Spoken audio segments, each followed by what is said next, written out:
By this point, it's a well-established fact that Vermont has a shortage of affordable and workforce housing, sometimes described as the missing middle in the housing market. Many middle market homes are outside the price range of first-time or middle-range income families. There are fewer homes available for sale than the demand is indicating, and this has been the case for a long time. One attempt to square the circle is Jamison Flats, a new housing project under development on Route 7A on the north side of Manchester. Right now, the plan is to build about 18 single-family homes or duplexes, and some are close to being finished. Others are still a ways off from that. We recently had a chance to get a look around the project and inside one of them. Bill Drunsic of Manchester is the developer behind Jamison Flats, and we caught up with him recently for an in-depth conversation, lightly edited here for length, on some of the issues facing those who would like to help meet the demand for filling in the missing middle of the housing market, and what those challenges are. I mean, how many units are there? I am permitted for up to 20, and it's a mix of single family and duplexes. And so the end number will be determined by how that mixture of sales works out. Obviously, if it's more singles and then fewer duplexes, the number will be smaller. But I'm targeting somewhere between probably 17 and 18 will be the final number. And would these be described as like workforce housing, or what would be the category? Well, that was the intent, and actually my permit even refers to that. And that was at the time of conception and seeking permits in 2020, based on a projected selling price of around 375,000, give or take, to maybe 400. That was the intent, yes, but conditions have changed dramatically since we got a permit for a number of reasons. And when did you get the permit? Was that 2 years ago? I got the permit, I believe it was in 2021.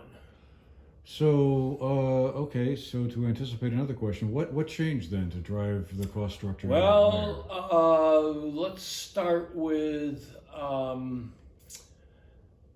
this is partially affected by the cost of construction, but before I put a shovel into the ground to actually build a residence, probably have about between $80,000 and $90,000 invested.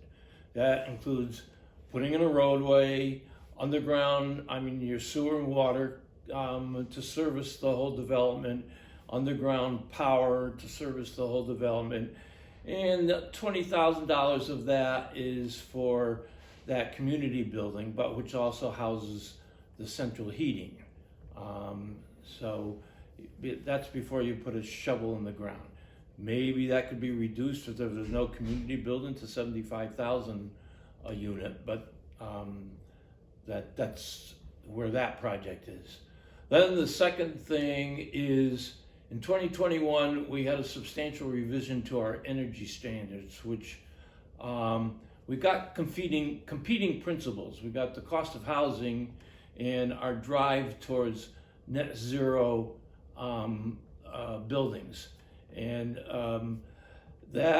those energy standards added at least 15%, and I say in a single family home more like 17%, to the cost of construction without changing anything else. You don't change your floor plan, and you don't add fancier this or that to the house, okay? So you start with 400,000 for a raw number and we'll take 15,000 right away. You're adding $60,000 to the cost of the house. And the problem with that, and I'm going to editorialize a little bit here, is that the benefit of that really has to be questioned. Our prior energy standards were quite good, and now I like going to make the analogy, you're going into an orchard you pick all the easy fruit out of the tree, and you pick that for 25 cents an apple, for example. Now you come back and say, well, there's a few more I want to get, but it costs you $2 an apple to get it. Our return on our energy cost saving is probably an 80-year payback at best. So we have to weigh, particularly on new construction, of this drive to net zero. We've got a new set of standards that are supposed to be in place this year that's going to drive it up even further, and but that's still in a flux, as I understand. They're supposed to be in place, but they haven't been, I'm going to say, publicized. And now they've created a 150-page book that a builder has to go through just to be in compliance with these standards. It's getting, I think, to a point where we've got to put the brakes on that issue in order to keep the cost of housing even where it is right today. Okay. The second cost, then you add on top of that, we ended up at 460. You talk to most buildings, and you'll get at least a 25% increase in the cost of construction over the last 3 to 4 years due to the cost of materials and the cost of help, labor, the cost of mechanicals, and particularly that you have to put into a building to meet these energy standards. So all of a sudden you're at $600,000, give or take, for a 16 to 17 square foot house with a garage and a full basement. You know? So that's then what they would sell for, roughly the 600? Yeah, that's range? a range, give or take, depending on the style you choose. So what were some of the regulatory zoning and like Act 250 issues you had to, those are often pointed to Yeah, we use that for the boogeyman these days, but that may not be the right term, but we use that as the excuse. But it's an annoying, like nail in your shoe process if you're at the right place, but that was not an issue for me. I had to go through Act 2. There was a duplication of effort because I had to do the town and do the same thing for Act 250. But if you're building in areas where you have adequate soil conditions or good zoning and you have town sewer and water available, that issue is disappearing. That is not really, or it's very little excuse for not building today. So what is the main reason why so many developers seem to be kind of like, I don't know if this is the right time? Is it the construction and labor costs that's the big hurdle? It's costly, and then you've got a limited market because of your costs. And if you go into rental housing, that is another issue. In fact, I was having a conversation with people who were talking about that today. Is Vermont is probably one of the more lenient states, should I say, that favors the tenant versus the landlord. And you talk to anybody who's been a landlord, and there's horror stories that are abound of trying to remove irresponsible tenants. You have an irresponsible tenant and it takes you 6 months to remove them, and then you come back and have to rebuild your unit, spend hundreds of thousands of dollars because they've destroyed it. Besides just not paying rent for 4 to 6 months, why would you be a landlord? So there needs to be a better balance between, the pendulum's gone too far in favor of the tenant, in my opinion, and there needs to be a better balance between the tenant and the landlord. So in order to encourage the level of housing construction that we seem to need in Vermont, I've seen a number of numbers batted around in thousands per year, what do you think needs to happen to make that a more attractive prospect for someone like yourself or other developer who thinks that this is an important thing we need to have happen in the state, and I can also make money doing it?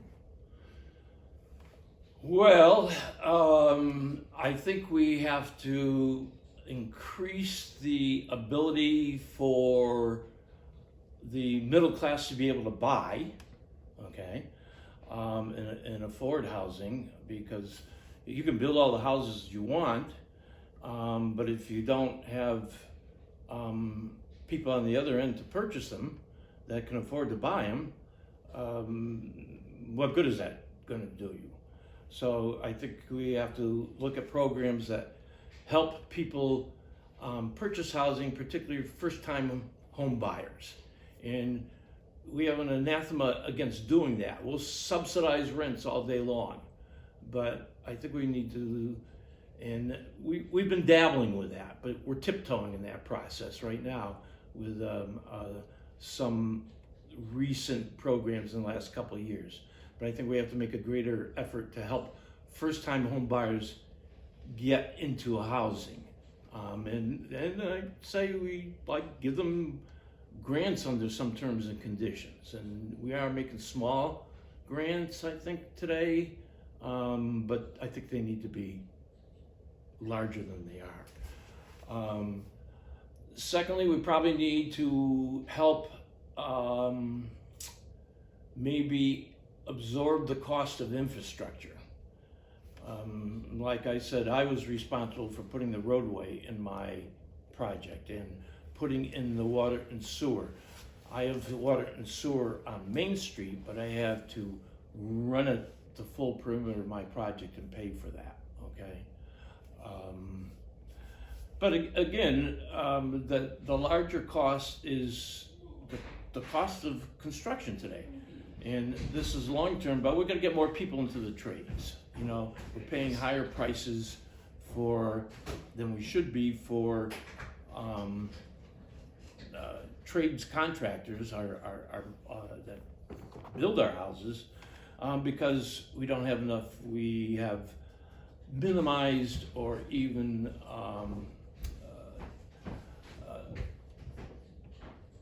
not given the proper respect that our tradespeople deserve, and so it's not been an area that our current younger generation looks as a career path. I think there's definitely in the last year or two there's been a lot more conversation about that, but that needs to be accelerated. It's the mantra that, and I'm probably partially responsible, that we say kids got to get a college degree, you know, got to go to college.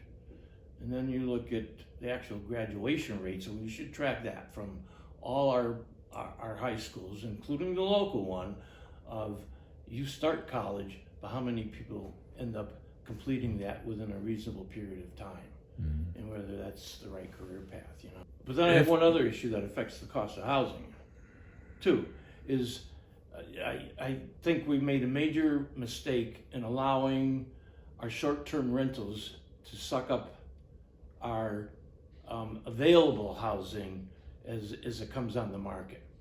I know there's definitely mixed feelings about it, and it's probably because everybody uses them when they travel, but it's taken at least, and I can put that data out there, 70 to 80 units of what were full-time housing units in our housing stock in Manchester 5 years ago off the market.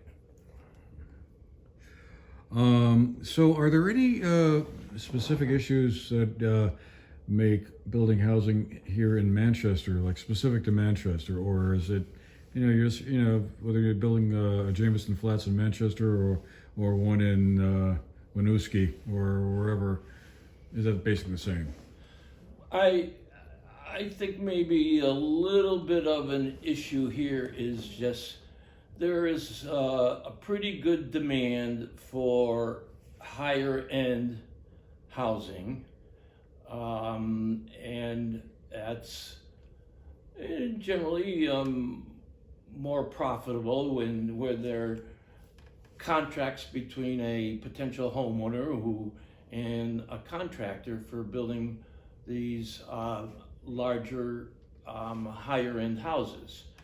And so the workforce and the desire to build, or the need for that matter, from a business perspective, to step down into a smaller model housing just doesn't exist in our business environment. So the last question is, now that Jameson Flats is just about done, I guess? Oh no, we're on unit number 8 now, so I still will have hopefully the will to do 10 more anyway. I guess I was going to ask, after your experience going through all that, would you want to do another project like that? But I guess we're not even halfway through this one, so it's probably a premature question. Well, I'm wrestling with how to, let's say, reduce costs on my housing and make them more affordable. I do focus on doing some reasonable quality, but not extravagant quality, because I don't think it's appropriate to build a house that doesn't look good in 30 years or needs repair work in 25 years or 20 years. You know, so but I think it doesn't take a lot of cost to focus on decent quality. You know, maybe that's anywhere from a 8 to 10% number, on just, instead of using the cheapest everything, to use a more intermediate cost products, particularly in windows and doors. The second thing is do I eliminate garages and build on slabs?